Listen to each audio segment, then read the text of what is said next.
श्रोता प्रेमियों, मैं राम सागर शास्त्री आप लोगों के समक्ष रखने जा रहा हूं एक प्रसंग, रानी लक्ष्मीबाई की कथा। देखिए, एक कवि ने बड़ी सुंदर लाइनें लिखी हैं कि देवियां देश की जाग जाएं अगर, युग स्वयं ही बदलता चला जाएगा। देवियां जागरण गीत गाएं अगर, युग स्वयं ही बदलता चला जाएगा। मर्दों से कम कभी वीरता आई नहीं, तेग संग्राम में क्या चलाई नहीं। देवियां अपना जो हर दिखाएं अगर, युग स्वयं ही बदलता चला जाएगा। देवियां देश की जाग जाएं अगर। हमारे देश की देवियां क्या नहीं कर सकती हैं। अगर हम इनके वीरता की बात करेंगे तो संग्राम में तेग चलाना भी इन्हें भली प्रकार से आता है। सुभद्रा कुमारी चौहान ने लिखा है कि चमक उठी सन 57 में, वह तलवार पुरानी थी, खूब लड़ी मर्दानी, वह तो झांसी वाली रानी थी। जब भी स्वाधीनता संग्राम की चर्चा होती है तो झांसी की रानी लक्ष्मीबाई का नाम पहले लिया जाता है, क्योंकि महात्मा गांधी का जन्म तो 1869 में हुआ था, परंतु झांसी की रानी लक्ष्मीबाई का जन्म 1828 में हुआ था। रानी लक्ष्मीबाई ने अंग्रेजों के साथ घनघोर संग्राम किया। अंग्रेज उसकी वीरता को देखकर हैरान रह गए। आखिर में लड़ते लड़ते वह वीर गति को प्राप्त हो गई, परंतु मरकर भी वह अमर हो गई। इतिहास के पन्नों में उसका नाम हमेशा स्वर्णाक्षरों में अंकित रहेगा। आइए अब हम रानी लक्ष्मीबाई के जीवन चरित्र पर प्रकाश डालते हैं कि वाराणसी प्रसिद्ध है, भारत के दरमियान रहते थे एक विप्रवर, मोरोपंत था नाम। वाराणसी का नाम आप सभी लोगों ने सुना होगा। इसी वाराणसी में एक धर्मनिष्ठ ब्राह्मण रहता था जिसका नाम मोरोपंत था। मोरोपंत मराठा बाजीराव की सेवा में तत्पर रहते थे। मोरोपंत की पत्नी का नाम भागीरथी था, जो तन मन धन से अपने पति की सेवा करती थी। कि उन भी प्रदेव की प्राण प्रिया, पतिव्रता सुशीला नारी थी, था भागीरथी नाम उसका, पति चरणों पर बलिहारी थी। कालांतर में भागीरथी ने एक सुंदर कन्या को जन्म दिया जिसका नाम मणिकर्णिका था। मोरोपंत प्यार से जिसे मनु कहते थे। अत्यधिक सुंदर होने के कारण उसे छबीली कहा जाता था। मनु का बड़े लाड़ प्यार में पालन पोषण होने लगा, परंतु विधाता की गति को कौन जान सकता है कि 4 वर्ष की हुई मनु तो विपदा छाई है, निज पुत्री को छोड़ मातु तब स्वर्ग सिधाई है। जब मनु 4 वर्ष की हुई तभी उसकी माता भागीरथी का देहांत हो गया। अब मनु कानपुर के नाना साहब की मुंहबोली बहन बन गई। उन्हीं के साथ वो खेलती खाती थी, उन्हीं के साथ पढ़ती लिखती थी। कि नाना के संग पढ़ती थी, वह नाना के संग खेली थी। बरछी ढाल कृपाण कटारी उसकी यही सहेली थी। बरछी ढाल तलवार और कटार से उसे बड़ा प्रेम था। मनु युद्ध की सारी कलाएं सीखने की चाहत रखती थी। उसे घुड़सवारी करने का बहुत बड़ा शौक था। अस्त्र शस्त्र और शास्त्र की शिक्षा में प्रवीण होने के पश्चात मोरोपंत ने मनु का विवाह करने का विचार किया। झांसी के राजा गंगाधर राव के साथ उसका विवाह हो गया।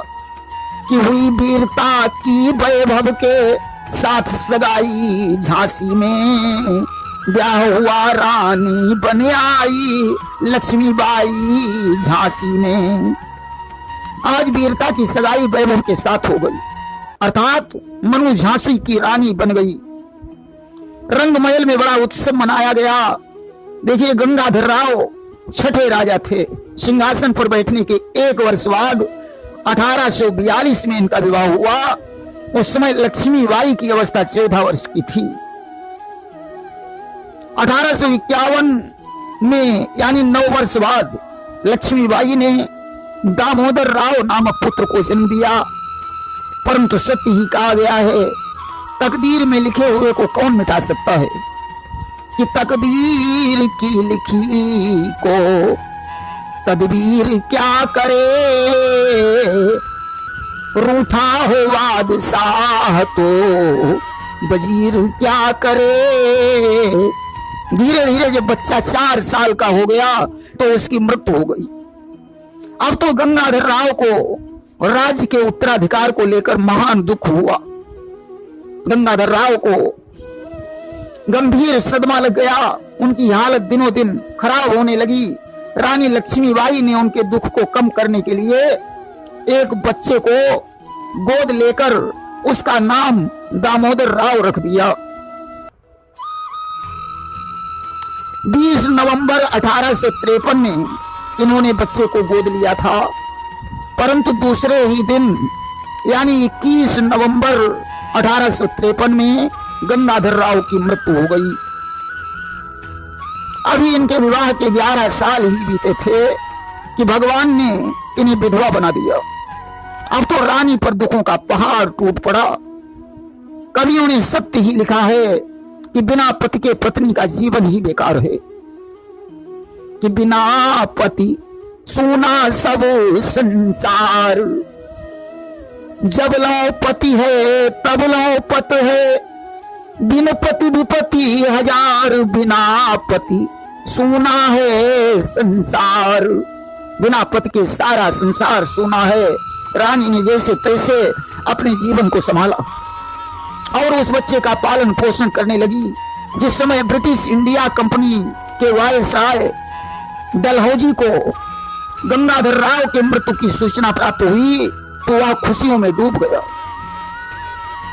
कि बुझा दीप झांसी का तब डलहौजी मन में हर्षाया, राज्य हड़प करने का उसने यह अच्छा अवसर पाया। लॉर्ड डलहौजी ने झांसी पर अपना अधिकार जमाने का विचार किया। यद्यपि रानी ने उस पुत्र का नाम दामोदर राव ही रखा था, परंतु अंग्रेजी हुकूमत ने उसे उत्तराधिकारी मानने से इनकार कर दिया। डलहौजी ने रानी के पास संदेश भेजा कि वो अपने किले को मेरे हवाले कर दे, मैं 1 महीने में उसे 60,000 रुपए पेंशन के रूप में देता रहूंगा। परंतु रानी ने इनकार कर दिया। इसके बाद लॉर्ड डलहौजी ने उसे निहत्थे होकर मिलने के लिए बुलाया, परंतु रानी नहीं गई और धीरे धीरे उन्होंने अपनी सेना को इकट्ठा किया। 1857 में अंग्रेजों ने झांसी पर आक्रमण कर दिया। घमासान युद्ध हुआ। युद्ध में 61 अंग्रेज सैनिक युद्ध में मारे गए। रानी ने पुत्र को पीठ पर लादा और घोड़े की लगाम को अपने दांतों से दबाया। 4-5 घुड़सवारों के साथ कालपी को रवाना हुई। अंग्रेजों ने उनका पीछा किया कि रानी बढ़ी कालपी आई, कर 100 मील निरंतर पार, घोड़ा थक कर गिरा भूमि पर, गया स्वर्ग तत्काल सिधार। कालपी में उनके घोड़े ने दम तोड़ दिया। उनके साथ में कानबाई और मुंदराबाई नाम की 2 सहेलियां थीं। उन्होंने भी युद्ध भूमि में अपना जौहर दिखलाया, परंतु अंग्रेजों के हाथों से मारी गईं। अब रानी बादल नाम के घोड़े पर सवार होकर ग्वालियर में पहुंच गई। पुनः युद्ध होने लगा। रानी ने पुत्र को रामचंद्र देशमुख को समर्पित कर दिया और बड़ी बहादुरी के साथ अंग्रेजों का लोहा लिया और स्वर्ण रेखा नदी की तरफ बढ़ी। उनका घोड़ा अड़ गया। उसने नदी पार करने से इनकार कर दिया। ह्यूरोज नाम का अंग्रेज उनके पीछे लगा हुआ था। उसने मौका पाकर पीछे से रानी के सिर पर तलवार का वार कर दिया। रानी घायल हो गई। बाद में उसने उनकी हत्या कर दी। रानी की मृत्यु बाबा गंगादास की कुटी के पास हुई, जहां चिता बनाकर उनका अंतिम संस्कार किया गया।